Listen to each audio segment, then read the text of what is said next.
have not reached an agreement. And I think that's bad news for Iran much more than it's bad news for the United States of America. So we go back to the United States having not come to an agreement.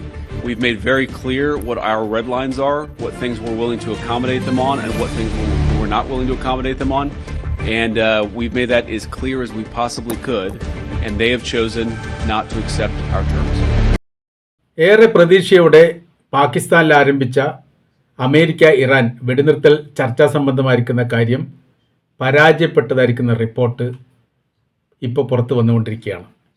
യുദ്ധം പുനരാരംഭിക്കാൻ സാധ്യതയുണ്ട് എന്ന വിലയിരുത്തലും ഇതിനോടനുബന്ധിച്ച് തന്നെ വായിക്കാൻ വേണ്ടി സാധിക്കുന്നു. ലോകത്തെ സംബന്ധിച്ചിടത്തോളം ഏറെ പ്രതീക്ഷയായിരുന്നു ഈ ചർച്ചാ സംബന്ധമായിരിക്കുന്ന കാര്യം. എല്ലാ ക്യാമറകളും എല്ലാ കണ്ണുകളും യഥാർത്ഥത്തിൽ പാകിസ്ഥാനിലേക്കായിരുന്നു നോക്കിയിരുന്നത്. ഏറെക്കുറെ ഒരു സമാധാനമായിരിക്കുന്ന ഒരു അന്തരീക്ഷത്തിലൂടെ ഈ പ്രശ്നത്തിന് പരിഹാരമുണ്ടാകും എന്ന് വിശ്വസിക്കപ്പെട്ടു. പക്ഷേ നിരാശയായിരുന്നു ഫലം. അമേരിക്ക ഈ വിഷയവുമായിട്ട് ബന്ധപ്പെട്ട് പ്രതികരിച്ചത് ഇങ്ങനെയാണ്: 21 മണിക്കൂർ ചർച്ച നടത്തി എന്നുള്ളത് നല്ല വാർത്തയാണ്, അത് സന്തോഷം തരുന്നതാണ് എന്നാണ് JD വാൽസൺ എന്ന വൈസ് പ്രസിഡന്റ് ഈ വിഷയത്തോട് പ്രതികരിച്ച്. അതോടൊപ്പം തന്നെ ഒരു ദുഃഖവാർത്തയുണ്ട്, അത് കരാറിലെത്താനായിട്ടില്ല എന്നുള്ളതാണ്. നിരാശയോടുകൂടിയാണ് തങ്ങൾ മടങ്ങുന്നത്, അമേരിക്കയിലേക്ക് മടങ്ങുന്നത് എന്ന് അദ്ദേഹം പറയുന്നു. വിഷയം ആണവായുധ ചർച്ചയുമായിട്ട് ബന്ധപ്പെട്ട കാര്യമാണ്. അതിൻ്റെ നിർവ്യാപനത്തിന് ഇറാൻ സന്നദ്ധരാകുന്നില്ല. അത് ആ വിഷയവുമായിട്ട് ബന്ധപ്പെട്ട് ഇറാൻ ഉറപ്പ് നൽകുന്നില്ല. ഇത് തങ്ങളെ സംബന്ധിച്ചിടത്തോളം ദീർഘകാലം ഇറാൻ ആണവായുധം ഉപയോഗിക്കരുത് അല്ലെങ്കിൽ ഉണ്ടാക്കരുത് എന്നുള്ളതായിരുന്നു തങ്ങളുടെ ലക്ഷ്യം. ആ പ്രാഥമിക ലക്ഷ്യത്തിലേക്ക് പോലും എത്താൻ പറ്റാത്ത വിധമായിരുന്നു ഇറാൻ്റെ നിലപാട്. ആ നിലപാടിനോടനുസരിച്ച് നീങ്ങാൻ വേണ്ടി സാധിക്കുകയില്ല എന്നുള്ളതാണ് ഈ ചർച്ച പരാജയപ്പെടാനുള്ള പ്രധാനമായ കാരണമായിട്ട് JD വാൽസ് പറയുന്നത്. പരമാവധി ശ്രമിച്ച് കരാറിലെത്താൻ വേണ്ടി ട്രംപ് ഇടയ്ക്കിടെ ഞങ്ങൾ ടെലിഫോണിലൂടെ ഉള്ള സംഭാഷണത്തിനിടെ സംസാരിച്ചിട്ടുണ്ട്, ഞങ്ങളതിന് ശ്രമിക്കുകയും ചെയ്തിട്ടുണ്ട്. 45 വർഷത്തിനിടെ അമേരിക്കയും ഇറാനും നേരിട്ട് ചർച്ച നടത്തുന്നു എന്നൊരു പ്രത്യേകത ഈ വിഷയവുമായിട്ട് ബന്ധപ്പെട്ടുണ്ടായിരുന്നു. ഇറാൻ്റെ ഭാഗത്തുള്ള മറുപടി പറയുന്നത് ഇങ്ങനെയാണ്: അമേരിക്ക അടിക്കടി നിലപാട് മാറ്റുന്നു, അമേരിക്കയുടെ നിലപാടിനെ അംഗീകരിക്കാൻ വേണ്ടി സാധിക്കുകയില്ല, അമേരിക്കയുടെ നിലപാടിന് സ്ഥിരതയില്ല എന്നുള്ള അഭിപ്രായമാണ് ഈ വിഷയവുമായിട്ട് ബന്ധപ്പെട്ട് ഇറാൻ പ്രാഥമികമായിട്ട് പറഞ്ഞത്.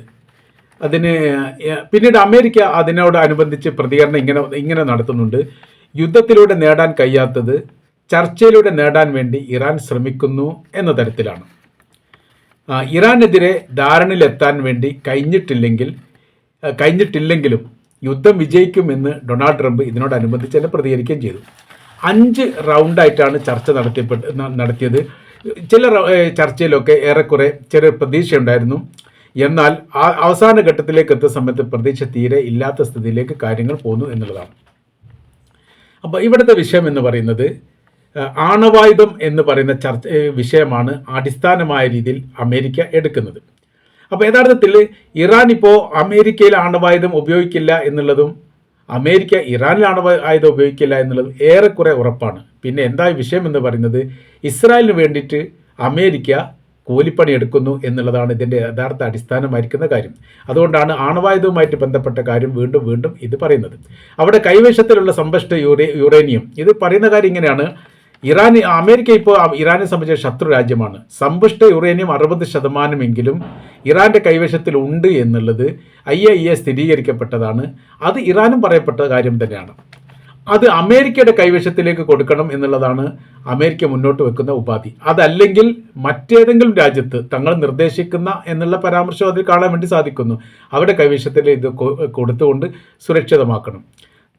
അതിന് ഇറാൻ പറയുന്ന മറുപടി, ആണവായുധം നിർമ്മിക്കുക എന്നുള്ളത്, അത് ഉപയോഗിക്കുക എന്നുള്ളത് തങ്ങളുടെ മതപരമായിരിക്കുന്ന കുറേ വിലക്കുള്ള കാര്യമാണ്, തങ്ങൾ ചെയ്യില്ല.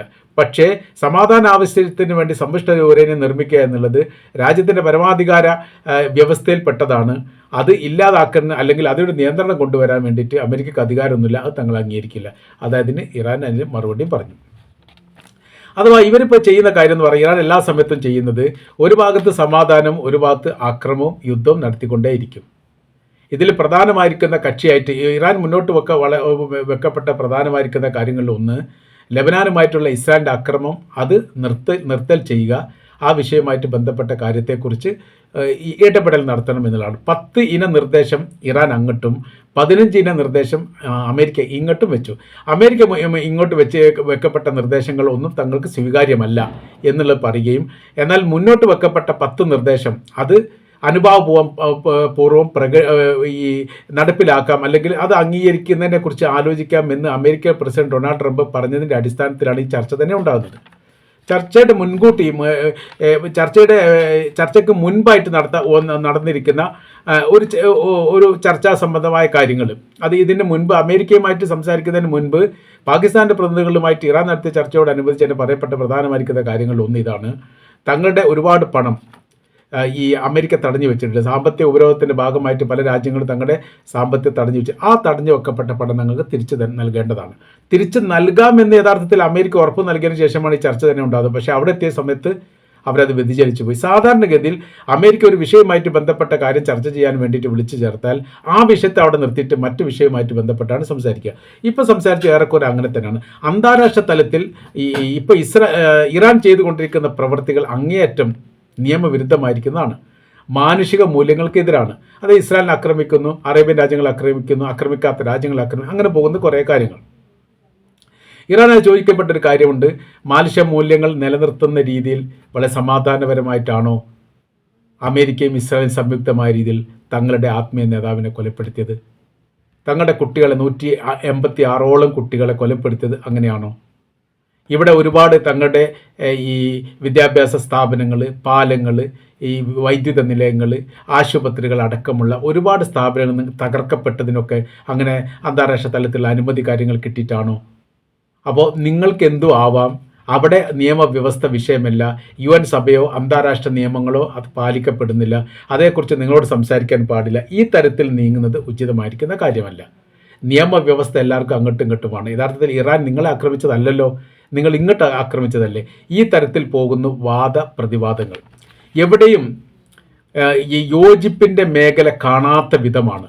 തങ്ങളെ സംബന്ധിച്ചിടത്തോളം തങ്ങൾ സമാധാനമായിരിക്കുന്ന റൂട്ടിലൂടെ, നേർവഴിയിലൂടെയാണ് യാത്ര ചെയ്യുന്നതെങ്കിൽ തങ്ങൾ അതിന് തയ്യാറാണ്. അത് ഇറാൻ പറഞ്ഞ കാര്യമാണ്. അല്ല, യുദ്ധവുമായിട്ട് ബന്ധപ്പെട്ട കാര്യത്തെക്കുറിച്ചാണ് സംസാരിക്കുന്നതെങ്കിൽ ഞങ്ങൾ അതിനും തയ്യാറാണ്. ഇപ്പോഴത്തെ ഇടവേള 14 ദിവസത്തെ ഈ യുദ്ധവിരാമം, താൽക്കാലിക വെടിനിർത്തൽ പ്രഖ്യാപിച്ചതോട് കൂടിയിട്ട് ഇറാൻ ഇപ്പോൾ വലിയ രീതിയിലുള്ള ആയുധ ശേഖരം നടത്തുകയും അവരുടെ സൂക്ഷിക്കപ്പെട്ട മേഖലയൊക്കെ തുറന്നുകൊണ്ട് പ്രവർത്തിപ്പിച്ച് പ്രത്യേകമായിരിക്കുന്ന സംഘത്തെ ഈ മേഖലയിൽ നിയമിക്കുകയും ചെയ്തിട്ടുണ്ട്. 31 പ്രവിശ്യകളിലും ഇറാൻ്റെ ആയുധങ്ങളും സൈനിക താവളങ്ങളും സംവിധാനങ്ങളും രഹസ്യ സൂക്ഷിപ്പ് മേഖലകളും ഉണ്ട്. ഈ മേഖലകളിലേക്ക് അടുക്കാൻ പറ്റാത്ത വിധം കഠിനമായിരിക്കുന്ന യുദ്ധം രാജ്യത്ത് നേരിടുന്ന സമയത്ത് ഒരു പക്ഷേ ഇത്തരം മേഖലയിലേക്ക് എത്തിപ്പെടാൻ വലിയ പ്രയാസമാണ്. എന്നാൽ ഇപ്പോൾ യുദ്ധം നടക്കില്ല. ഈ അമേരിക്ക നിലവിൽ ഈ കരാർ വ്യവസ്ഥ വന്നതിന് ശേഷം ആക്രമിച്ചിട്ടില്ല. അതുകൊണ്ട് തന്നെ അമേരിക്ക ആ ഒരു മര്യാദ കാര്യങ്ങൾ ഇറാനും പാലിച്ചിട്ടുണ്ട് എന്നുള്ളതാണ്. എന്നാൽ ഈ ഭാഗത്തു നിന്ന് ആക്രമണം നടന്നിട്ടുണ്ട് എന്ന് പറയാതെ അറേബ്യൻ മേഖലയിൽ നിന്ന് അമേരിക്കയുടെ സൈനിക ബേസ് കേന്ദ്രീകരിച്ചുകൊണ്ട് ഒറ്റപ്പെട്ട രീതിയിൽ ആക്രമണം ഇറാന് നേരെ നടന്നിട്ടുണ്ട് എന്നുള്ളതും അതിന് പ്രതികാരം എന്നോണം തിരിച്ചടി തങ്ങൾ നടത്തിയിട്ടുണ്ട് എന്നും ഇതിനോടനുബന്ധിച്ച് തന്നെ പറയപ്പെടുകയും ചെയ്തിട്ടുണ്ട്. ഔദ്യോഗികമായിരിക്കുന്ന ഒരു ആക്രമണം അമേരിക്കയുടെ ഭാഗത്ത് ഉണ്ടാവുകയോ സ്ഥിരീകരിക്കുകയോ ചെയ്തിട്ടില്ല എന്നുള്ളത് മാത്രം. അപ്പോൾ ഇതിൽ പറയുന്ന കാര്യം, ഇനി നിങ്ങൾ ആക്രമിച്ചാൽ ഞങ്ങൾ തിരിച്ചടിക്കാൻ തയ്യാറാണ്. ഈ ഇടവേളകളിൽ എന്ത് ചെയ്യുന്നുണ്ട്? ഞങ്ങൾ വലിയ രീതിയിലുള്ള സൈനിക സംവിധാനവും ശേഖരങ്ങൾ നടത്തിയിട്ടുണ്ട്. പർവ്വതങ്ങളുടെയും മലകളുടെയും തായ്വാരത്ത് പ്രത്യേകമായി ഉണ്ടാക്കപ്പെട്ട അറകൾക്കുള്ളിലാണ് ഇവരുടെ മിസൈലുകളൊക്കെ വിശ്രമിക്കുന്നത്.